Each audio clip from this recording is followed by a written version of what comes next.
तो हमने एचडीआई के मेरिट्स शायद पढ़ लिए थे लास्ट लेक्चर में। एक बार इसको फिर से टेकअप करते हैं और फिर पढ़ेंगे कि भाई इंडिया का एचडीआई से क्या लेना देना है। तो जब हम एचडीआई कैलकुलेट करते हैं we take into consideration both social and economic, whereas जब हम पर कैपिटा इनकम इंडेक्स की बात कर रहे थे बच्चों, we use to take only and only what is called as economic indicator. इसको मार्क भी करेंगे आप, क्योंकि आपसे हो सकता है एग्जाम में पूछा जाए what is the difference between HDI and per capita income index to be taken as a parameter for economic development. HDI is comprehensive and it is not comprehensive because it doesn't takes into consideration all parameters like education, quality of life, सब कुछ नहीं लेके चलता. It increases the understanding of development and this increases the understanding of economic growth. And here it says it focuses on the ultimate objective of development. Here it focuses on the ultimate objective of growth. ये दो differences सब लोग mark कर लें very quickly. आपकी audio video okay child? Yes sir. चलिए, तो ध्यान से बात को सुनिएगा बच्चों, फिर से बोल रहा हूँ एक बार। लेफ्ट साइड पे आपको नजर आ रहा है एचडीआई और राइट साइड पे नजर आएगा पर कैपिटा इनकम इंडेक्स। दोनों में डिफरेंसेस आपको पता होने चाहिए। This takes into consideration economic and social both, but this takes into consideration only what is called as economic. फिर से बोल रहा हूं बच्चों, यहाँ पे इकोनॉमिक एंड सोशल दोनों और यहाँ पे सिर्फ economic. This focuses comprehensive development and यहाँ पे कोई भी कॉम्प्रिहेंसिव नहीं होता, सिर्फ यहाँ पे इनकम की बात की जाती है। Here it increases the understanding of economic development and it increases the understanding of economic growth. ये फोकस करेगा इकोनॉमिक डेवलपमेंट के ऊपर और इसका ऑब्जेक्टिव होगा इकोनॉमिक ग्रोथ के ऊपर। Write down the differences quickly. चलिए, तो सबको ये बात समझ में आ गई बच्चों क्या होता है एचडीआई और क्यों नहीं PCI, that is per capita income index को हम लोग कंसिडर करते हैं।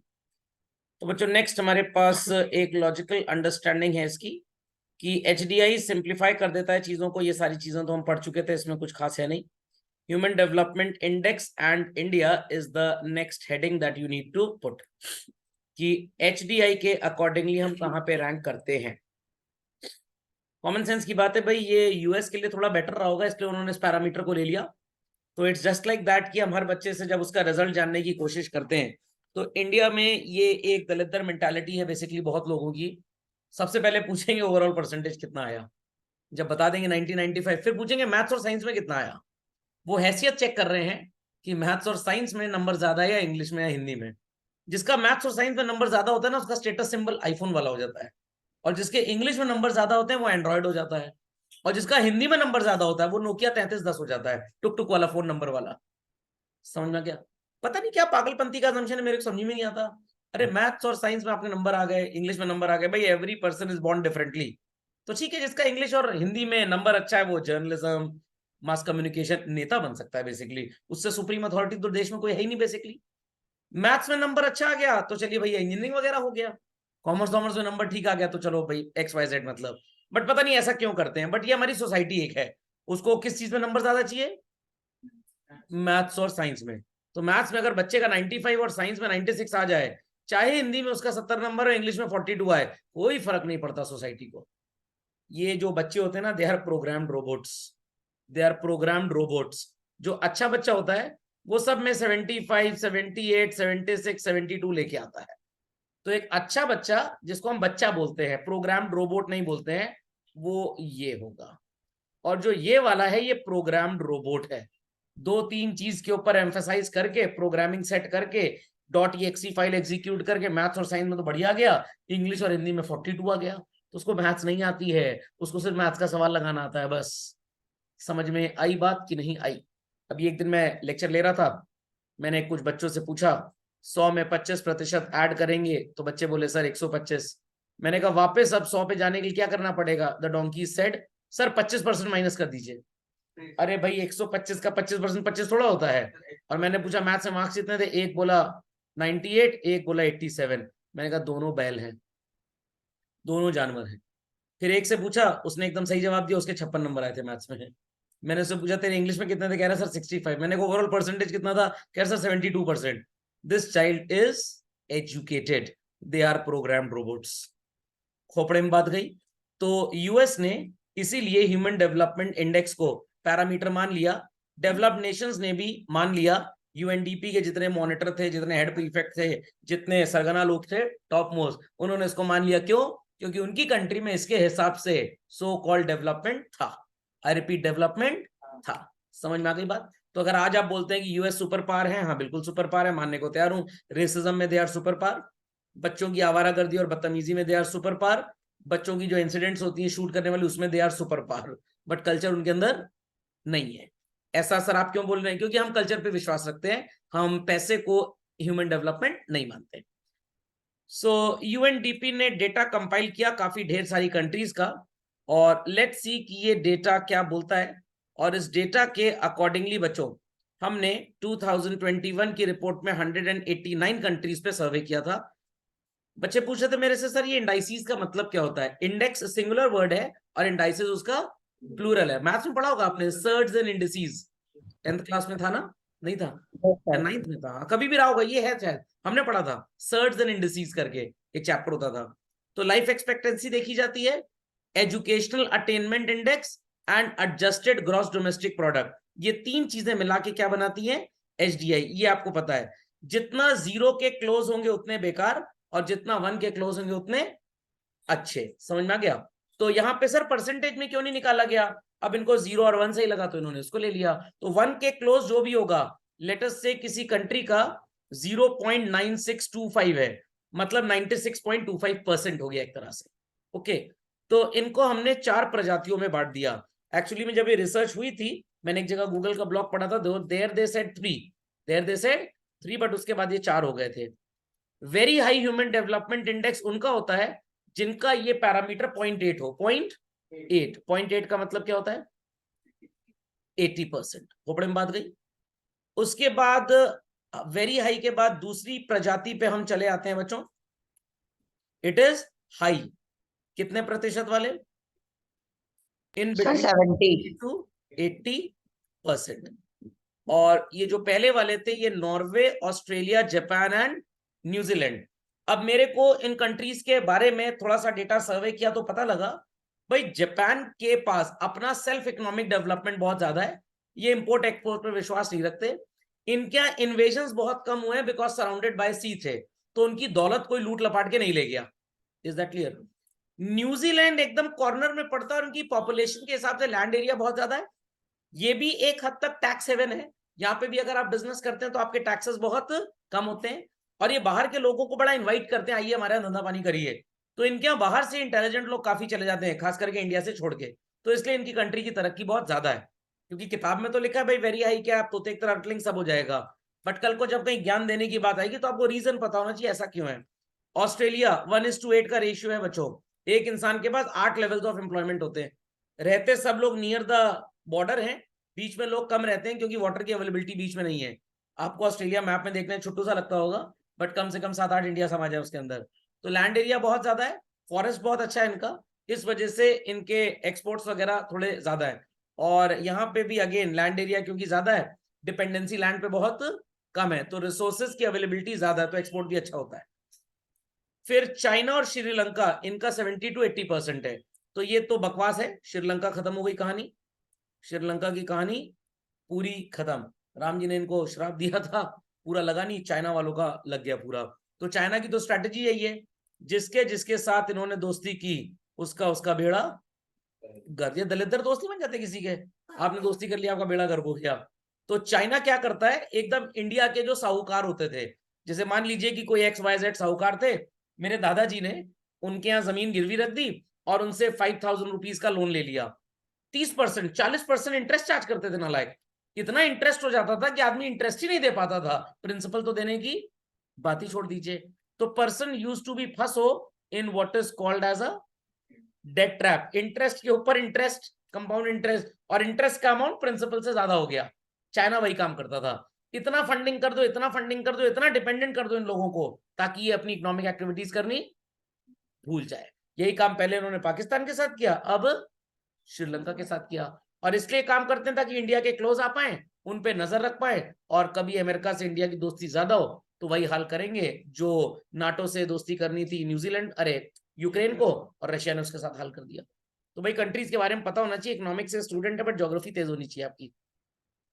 मीडियम ह्यूमन डेवलपमेंट ये लगभग 55% से 69.9% तक चलता है। और ये कौन सी कंट्रीज हैं? India, Philippines, Bhutan, Ghana and Nepal. Nepal का रीजन अलग है बच्चों, the reason is only tourism. India का सो कॉल्ड एक्सपोर्ट ज्यादातर आईटी प्रोडक्ट्स का है चिल्ड्रन, स्पाइसेस का है। एक शब्द में बोले, काफी लोग इंडिया के बाहर जाके जॉब भी करते हैं। भूटान ठीक है, एकदम अलग सलग देश है, इसमें कोई ज्यादा लड़ाई झगड़ा होता नहीं है। और फिलीपींस में कुछ रिसोर्सेज ऐसे हैं नेचुरली यू कैन से, जो दूसरी कंट्रीज को काफी एक्सपोर्ट किए जाते हैं। बट यहाँ पे जो रियल ग्रोथ है बच्चों ना, वो सिर्फ ऑस्ट्रेलिया, जापान, चाइना, न्यूजीलैंड और नॉर्वे का है, जो अपने आप से ग्रो करते हैं बेसिकली।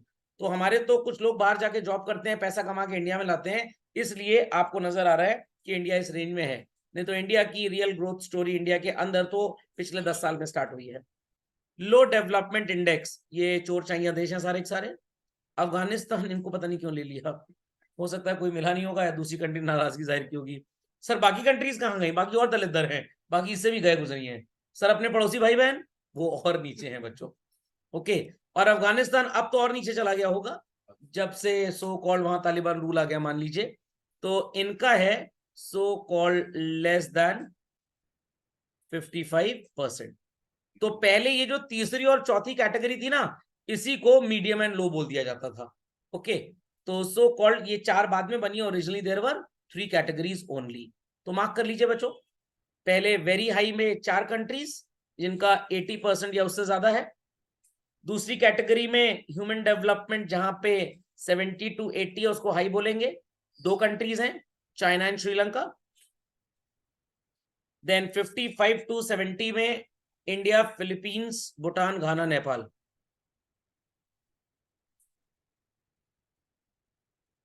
डन, लिख दिया? क्विक चलिए, लो डेवलपमेंट इंडेक्स लिख दीजिए बच्चों, लेस देन 55%, नाइजीरिया, युगांडा और अफगानिस्तान। मेरे को तो लगता है इसमें सारी अफ्रीकन कंट्रीज आ जाएंगी। Copy this as well. So यहाँ पे बच्चों एक टेबल आपको मिलेगा जहां पे HDI वैल्यूज दी हुई हैं इंडिया की 1990 से 2021 तक। हम पहले आते थे 43% के आसपास, वेरी लो में, और 21 तक, सॉरी 21 तक हम कहां पे पहुंच गए? 63। अभी भी हम हैं लो में ही। बीच में हमारे हालात 19 में थोड़े से सुधरे थे, बट थे वो लो के अंदर ही। बट मेरे हिसाब से ये बकवास है। क्यों? क्योंकि यहाँ पे आप धारावी के लोगों को भी लेते हैं, आपके घर में जो मेड सर्वेंट आती है उसको भी लेते हैं, बट आज उसकी कमाई इतनी है कि उसका बच्चा भी ठीक ठाक स्कूल में पढ़ाई कर लेता है, उसके पास भी मोबाइल फोन खरीदने के पैसे हैं, उसके घर में भी टेलीविजन है, कुछ के घर में AC भी है, कूलर तो सबके यहाँ होता है आजकल। तो किस बेसिस पे हम बोल रहे हैं कि हम अंडर डेवलप्ड या लो डेवलप्ड हैं? द ओनली रीजन इज कि गवर्नमेंट के पास जो डेटा जाता है बच्चों, उसमें इन लोगों को जीरो इनकम अर्निंग दिखाई जाती है। व्हाट? जीरो, की इनकी कोई इनकम है ही नहीं। रियलिटी में ऐसा बिल्कुल नहीं है। समझ में आ गया? बेकारी लोग इतने पैसे कमा लेते हैं, बट उन सबके हिसाब से डेटा है। तो जिस दिन हमारी इनकम ज्यादा वाइट होने लग जाएगी, गवर्नमेंट के पास टैक्स का डेटा ज्यादा जाने लग जाएगा, ITR का, वो ठीक हो जाएगा। तो प्रॉब्लम हमारे यहाँ स्टैटिस्टिक्स की, इकोनॉमिक्स की है ही नहीं। हमने स्टैटिस्टिकल प्रॉब्लम को इकोनॉमिक प्रॉब्लम बता दिया। समझ में आई बात कि नहीं आई? पक्का? कुछ बच्चे कहते हैं पापा मम्मी की बहुत इज्जत करते हैं, एक्चुअली इज्जत नहीं करते, डर है उनके अंदर कि लात मार के घर से बाहर निकाल देंगे तो होएगा क्या, तो चलो थोड़ा सा पढ़ लेते हैं हम। तो डर को इज्जत का नाम दिया जा रहा है। तो वैसे यहाँ पे भी है बच्चों, हम सोशल स्टेटस को नहीं देख रहे, हम सिर्फ इकोनॉमिक स्टेटस को देख रहे हैं। फंडामेंटल लॉजिक इज क्लियर और नॉट? चलिए, सो HDI इंप्रूव हो रहा है, ये सब तो बकवास टेबल की लिखी हुई है। बस यहाँ पे लिखा है कि आउटब्रेक हो गया कोविड-19 का, इसकी वजह से प्रॉब्लम्स और ज्यादा आ गई। रियलिटी में ऐसा कुछ नहीं हुआ था, सब बकवास लिखा हुआ है। तो यहाँ पे चिल्ड्रन, यहाँ पे देख ली, लिखा है एनुअल ग्रोथ रेट 0.88% का था हमारे HDI में। India is in the category of medium human development index. ये इसलिए US दिखा रहा है कि अगर इनको हाई इनकम इंडेक्स में डाल दिया तो कुछ US के बिजनेसमैन US छोड़ के इंडिया चले जाएंगे। कुछ कनाडा वाले, चाइना वाले अगर यूएस आना चाहते हैं तो वो भी कहां चले जाएंगे? इंडिया। जूम कहां का है चिल्ड्रन? ओनर चाइनीज है but company is registered in US.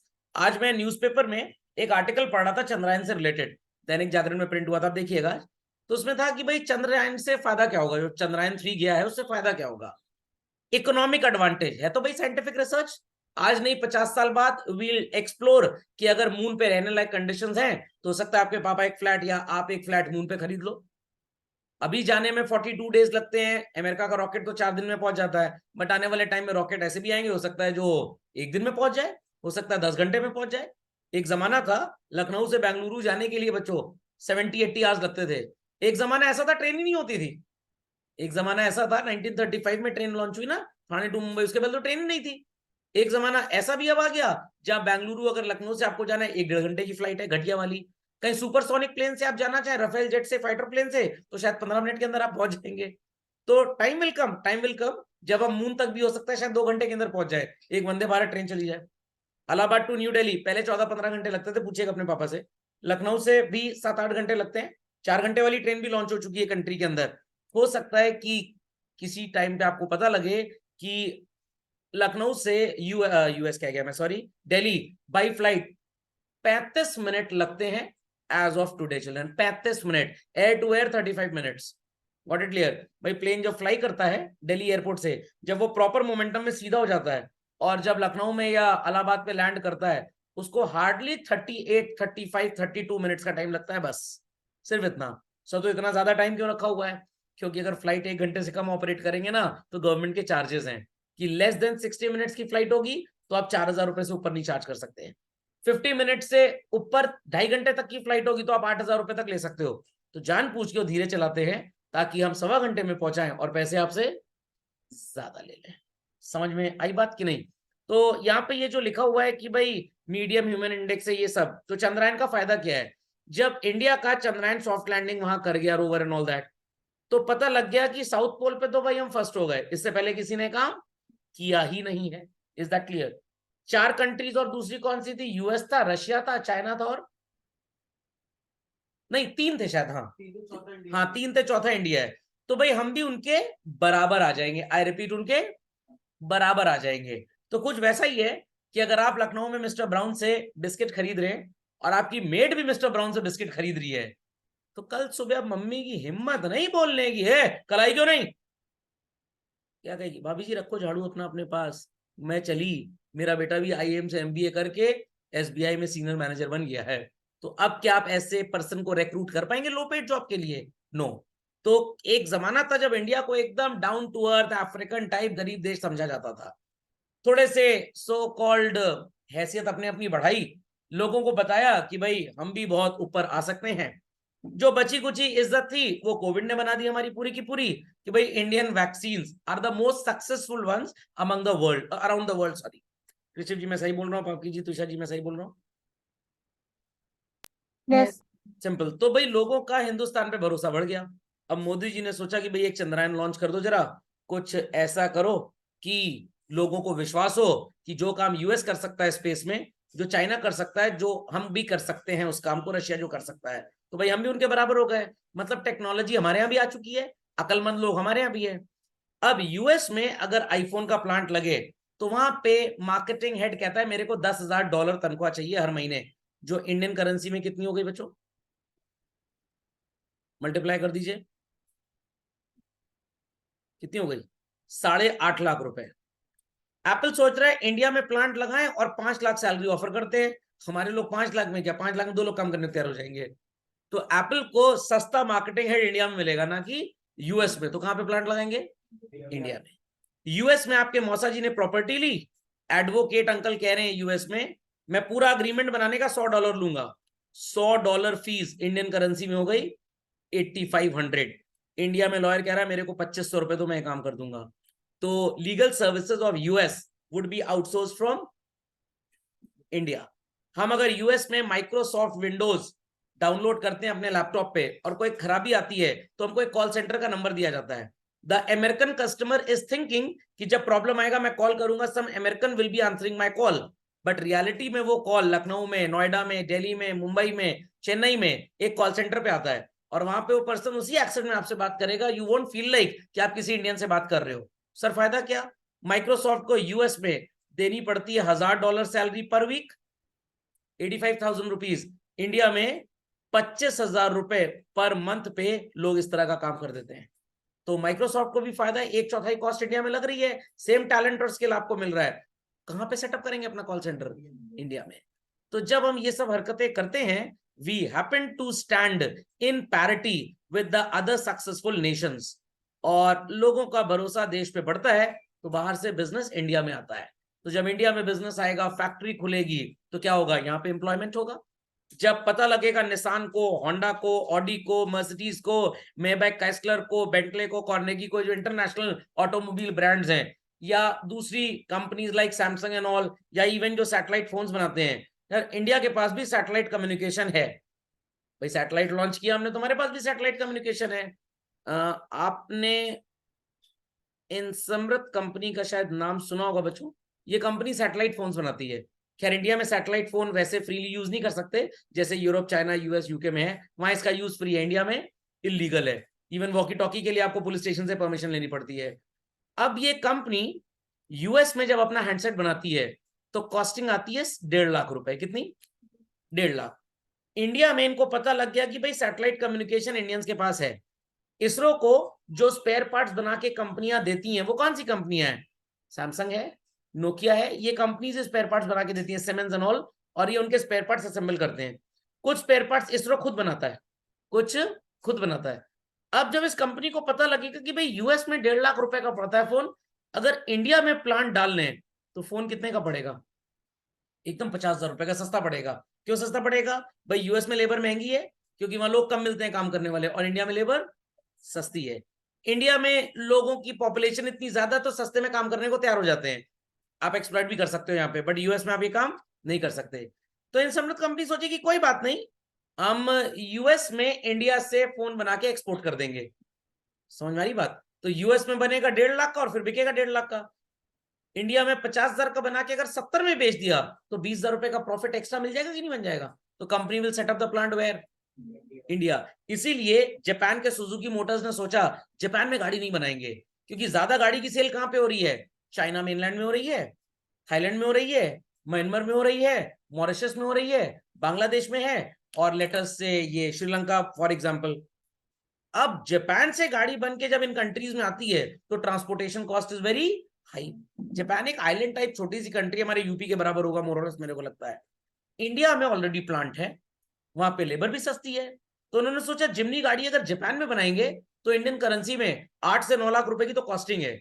India में बनाएंगे तो 6.5 लाख में बनके तैयार हो जाएगी, और गाड़ी दूसरी कंट्री में एक्सपोर्ट करनी है। जहां पे वो गाड़ी बिकनी है, वहां से इंडिया बहुत क्लोज है, तो हमारा जो ट्रांसपोर्टेशन कॉस्ट है वो भी बहुत कम होगा। तो they decided to manufacture it in India and export it to other country. फिर इंडियन गवर्नमेंट से परमिशन ले ली, गवर्नमेंट ने यहाँ पे बेचने को तैयार कर दिया। समझ में आ गई बात? तो इस तरह से जब पता लगता है कि भाई इनके पास भी वो फैसिलिटी है, इनके पास भी हैसियत है, तो हम बाहर क्यों मैन्युफैक्चर करें? हम सस्ता मैन्युफैक्चरिंग इंडिया में ना कर लें? आपको मन करता है स्विट्जरलैंड घूमने का? किसको किसको मन करता है? हाथ उठा दो। सर मन कर रहा है स्विट्जरलैंड जाने का। कृषि जी, पापकी जी, तुषार जी, मन कर रहा है? Yes sir. Very good. But अगर मैं कहूंगी स्विट्जरलैंड जाएंगे, तो पापा मम्मी के साथ जाएंगे कि अकेले जाएंगे? पापा मम्मी के साथ जाएंगे। मेरे को भी ले चलिएगा, मैं अटैची वगैरह उठा दूंगा आपकी, होटल बुकिंग में नेगोशिएशन करा दूंगा। उसके बाद सो कॉल्ड मैं कुछ, जब आप शॉपिंग करने जाएंगे ना, तो शॉपिंग में आपको सामान भी सस्ता खरीदवा दूंगा children. That is a challenge. तो मेरे को जाने में फायदा है आपके साथ, और आपको भी फायदा है मेरे को ले चलने में। बट प्रॉब्लम इज दिस की खर्चा बहुत ज्यादा है। एक एक पर्सन का खर्चा 2-2 लाख रुपए का है। तो अ फैमिली ऑफ 4 एंड 1 मी कितने हो गए? 5-10 लाख। और वहां पे जो आपको फ्लोरा, फोना, एम्बियंस वगैरह वगैरह जो भी मिलेगा, वो अपने पड़ोस में जम्मू एंड कश्मीर में भी मिल जाता है, श्रीनगर में मिल जाता है। तो श्रीनगर में खर्चा पूरे परिवार का 2 लाख आएगा, और स्विट्जरलैंड में एक का। तो what is better? Switzerland. Switzerland better है, कश्मीर श्रीनगर बेटर है बेसिकली। तो हम यहाँ जाना पसंद करेंगे कि नहीं पसंद करेंगे? समझ में आ गया? अब जब यहाँ पे हमने सो कॉल्ड आतंकवादियों का जो भी इंटरवेंशन था वो कम कर दिया, सेफ्टी सिक्योरिटी बहुत ज्यादा हो गई, तो बाहर से पड़ोसी देश वालों क्या लगेगा? जो थाईलैंड में रह रहा है, जो मलेशिया में रह रहा है, जो मॉरिशस में रह रहा है, नेपाल में रह रहा है, यार स्विट्जरलैंड घूमना बहुत महंगा, चलो इनके श्रीनगर आते हैं, तो टूरिज्म बढ़ेगा कि नहीं बढ़ेगा? तो ऑटोमेटिकली हमारी कंट्री ग्रो करेगी। इसीलिए हमारे आज के जो मिनिस्टर्स हैं वो बहुत ज्यादा देश के बारे में गुणगान करते हैं। दूसरे को बताओगे तभी तो पता लगेगा आप क्या हैं। अगर आप नहीं बताएंगे, चुपचाप बैठे रहेंगे, कोई भगवान तो आगे बताएगा नहीं। तो ये जो यहाँ पे लिखा है ना कि इंडिया मीडियम डेवलप्ड है, सिर्फ किताब में लिखा है बच्चों, सिर्फ किताब में। आप सारे पैरामीटर्स कंपेयर कर लीजिए, मैं ये नहीं बोल रहा, आप 50% पैरामीटर कंपेयर कर लीजिए। Happiness level of the human beings, the level of living in this country, got it clear? ठीक है, टैक्स चोर यहाँ पे है, बट जितना खुश इंसान हिंदुस्तान में, जुगाड़ पानी भी लग जाता है कितनी जगह, तो जुगाड़ से भी कितने काम हो जाते हैं सोर्स सिफारिश से, जो बाहर नहीं हो पाएंगे। India ranks world's top children, world's top. China में डिक्टेटरशिप है, इंडिया में नजर आती है कोई डिक्टेटरशिप? नो। मुंह फाड़ के कुछ भी भौंकते रहो, कोई टेंशन की बात नहीं है, यहाँ कोई कुछ नहीं बोलेगा आपको। तो इसलिए यहाँ किताब में लिखा जरूर है, but I totally disagree with this. आगे चलते हैं। सो 189 कंट्रीज में इंडिया की रैंक क्या दी गई है? 132, और पहले क्या थी? 135। और आप ट्रेडिंग इकोनॉमिक्स देख लीजिए, मैं तो भाई कुछ अपनी बात नहीं कर रहा हूं, उसमें साफ साफ आपको नजर आ जाएगा। अच्छा, टॉप मोस्ट कंट्री कौन सी चली वो देख लेते हैं। यूएस कहां पे? 21 नंबर पे है चिल्ड्रन। चलिए, अब मेरे को हंसी आती है यहाँ पे। इनका ग्रोथ रेट 1.4% है, और इंडिया का आपको नजर आ रहा है लगभग 6.4। ना भरोसा हो तो ट्रेडिंग इकोनॉमिक्स में डेटा देख लीजिएगा, 2-3 महीने पुराना तो होगा ही होगा। और ये कब का डेटा है? 2021 का, ये 2 साल पुराना डेटा है। यूएस ने बोला होगा फ्रैंक पब्लिशर्स को, यही छापो बेटा, क्योंकि इसमें हमारी इज्जत ज्यादा और इंडिया की कम। तो 1.4 वाला 21 नंबर पे है, और 6.4 वाला 132 पे। मानने लायक बात है, मानने लायक बात है? बिल्कुल बकवास है, बिल्कुल बकवास है। हाँ, और चलिए चाइना को तो मान सकता हूं, उनकी तरक्की हमसे ज्यादा है भाई। नॉर्वे, हाँ, साउथ अफ्रीका ऊपर चला गया। बांग्लादेश, ये लीजिए, सुपर डेट ट्रैप में है, हालत टाइट है इनके यहाँ। हमारे यहाँ तो चलिए टमाटर महंगा हुआ, हाँ, सिंपल एज दैट। वहां पे लोग किडनी बेच के घर का राशन चला रहे हैं, आटा खरीदने की औकात नहीं है, और ये हमसे ऊपर हो गया। समझ में आ गया? टोटल बकवास है। आई डोंट, मतलब आई कांट इमेजिन कि कैसे आईसी स्कूल टीचर्स को डाइजेस्ट कर जाते हैं। किताब में लिखा बस पढ़ा दो बच्चे को, गलत। टोटल बकवास है बच्चों, टोटल बकवास। I don't even think so कि आपके स्कूल में कभी बोला भी जाता होगा। tradingeconomics.com पे एक बार डेटा देख लेना, पता ही नहीं होगा शायद उनको ये है क्या बेसिकली। इसीलिए जो किताब है पढ़ा दी। चलिए, क्या नहीं तो बताना पड़ेगा ना, सच्चाई उगलनी पड़ेगी आपको, सच्चाई उगलनी पड़ेगी। Got it clear? चलिए, तो समझ में आ गया बच्चों। तो इंडिया यहाँ पे नहीं है। अब मेरे से रहा नहीं जा रहा है भाई, मेरे को tradingeconomics.com खोलना ही पड़ेगा, देखना पड़ेगा। अब ये पूरे हिंदुस्तान का कल्चर है, इसमें आप कुछ नहीं कर सकते, इससे आप बिल्कुल परेशान ना हो। चलिए, तो let me get down to tradingeconomics.com। खुल जा सैमसंग, कहाँ गया भाई?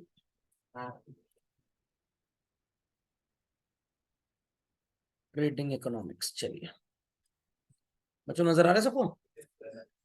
विजिबल? हाँ, तो कौन सा इंडिकेटर देखना चाहते हैं हम? GDP per capita, human development index नजर आ रहा है कहीं पे आपको? जीडीपी है, GDP gross domestic product, GDP. चलिए मोर इंडिकेटर में जाते हैं, देखते हैं दिल मांगे मोर क्या है यहाँ पे। इन्फ्लेशन रेट है यहाँ पे, corporate tax, consumer, consumer spending, health. हाँ चलिए, हेल्थ से देख लें, बट एक कॉम्पोजिट कहीं मिल जाए तो that is much better. Housing, residential price to rent ratio, इन्हीं सबका बेसिकली कॉम्पोजिशन। करप्शन में तो खैर हम ऊपर होंगे ही, कोई ऐसी बात नहीं है।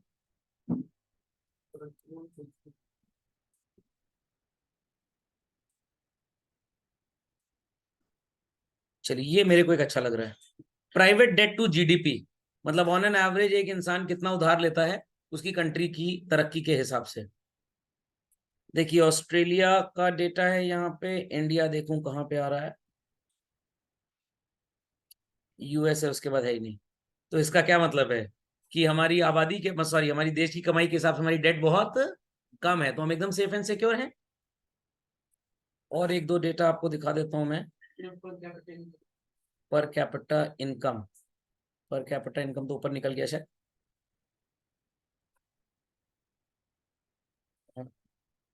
चलिए हाउसिंग इंडेक्स देख लेते हैं, हाउसिंग ओनरशिप रेट देख लेते हैं। चलिए ऑस्ट्रेलिया में 66% people have their own houses.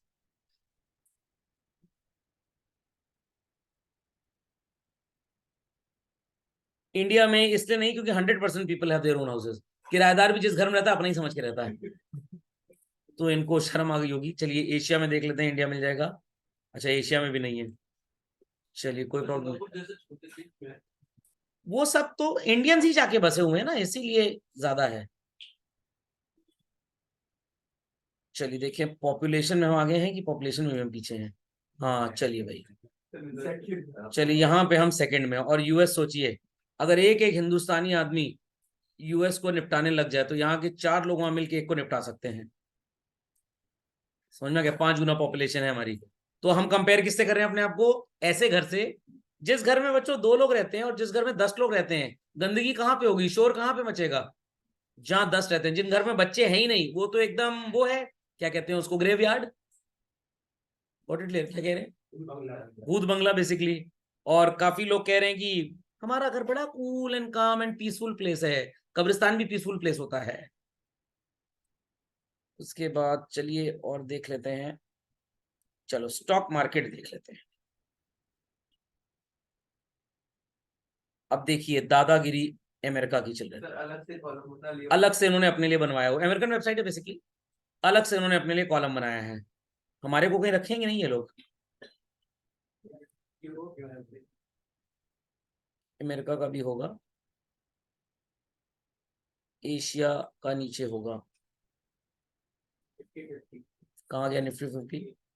Sir Nifty था second last. Where? Okay Nifty 50 यहाँ पे चिल्ड्रन आपको 8.47 नजर आ रहा है। चिल्ड्रन 8.47 नजर आ रहा है। ये डेटा कब का ये दिखा रहे हैं? Yes sir. अगस्त 2016 का डेटा है इधर लगता है। अच्छा सभी का तभी का है, ओके। चलिए फॉरेन डायरेक्ट इन्वेस्टमेंट देख लेते हैं। अल्बानिया में सबसे ज्यादा है 308 यूरो मिलियन। बांग्लादेश में भी इन्वेस्ट हो रहा है। अब आप कहेंगे सर बांग्लादेश में इतना पैसा इन्वेस्ट हो रहा है, वहां क्या रखा है? चाइना का इन्वेस्टमेंट है पूरा का पूरा। चाइना का इन्वेस्टमेंट है पूरा का पूरा। तो यहाँ बांग्लादेश ब्रैकेट में चाइना या चाइना ब्रैकेट में बांग्लादेश होना चाहिए। अब देखिए चाइना का अपना माइनस में चल रहा है क्योंकि अपना पैसा तो बांग्लादेश को देती है बर्बाद करने के चक्कर में। इंडिया कहाँ पे? इंडिया में 2700 करोड़ रुपए का एफडीआई है चिल्ड्रन, 2700 करोड़ का। और चाइना में माइनस में चल रहा है। किसको आप तरक्की करता हुआ देश बोलेंगे? Simple as that. जिसकी जेब में 10 रुपए में, जिसने उधार लिया हो 10 रुपए का। चाइना में कहा है 980?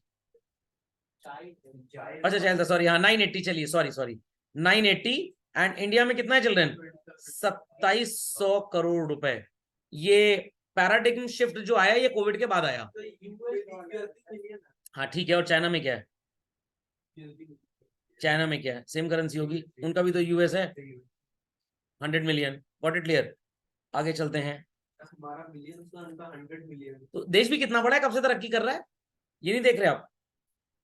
उसके बाद मैं तो भाई जीडीपी ग्रोथ रेट पे भरोसा कर लेता हूं। यूएस का कितने परसेंट है? अब देखिए बदमाशी देखिए कितनी ज्यादा है।